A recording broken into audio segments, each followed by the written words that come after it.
The fear that white people had of black people was so deeply internalized and reinforced by church and government and business that black town halls were burned, black churches were burned. And if a black man defended himself against the aggressor, against a white man, not only could he be killed, but his family could be killed. He might be subjected to hours of torture. In some cases, more than one, a black man was tied on a log and burned from his feet up so that an extensive crowd of people could take pleasure out of the screams and the horror. At his home near Savannah, Georgia, James Allen has collected a photographic record of racial violence in the South. For the past 20 years, he's found horrifying pictures in the family albums of ordinary Southern homes. Many are postcards that were mass-produced as souvenirs.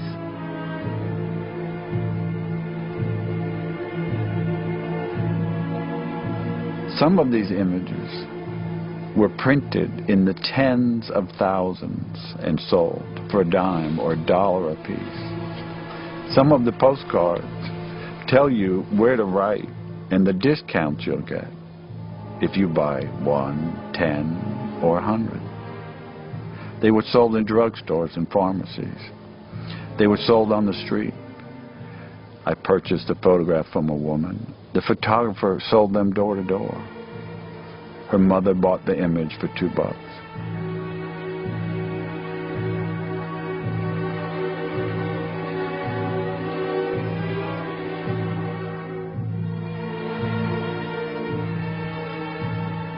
A murder that is of particular interest to me was of a 17-year-old boy by the name of Jess Washington in Waco, Texas, in 1916. He was seriously mentally challenged. The wife of the farmer that he worked for was found dead. He was arrested. He was brought to trial. The trial took from 10 until 12. And when the jury came back at noon and found him guilty, someone in the courtroom, and it would have been anyone in the courtroom, screamed out, "Get that nigger." Then one of the worst and cruelest treatments of a human being began. Jess was kicked down out of the courthouse, down the back steps where a crowd of several hundred was waiting for him. They put a chain on his neck.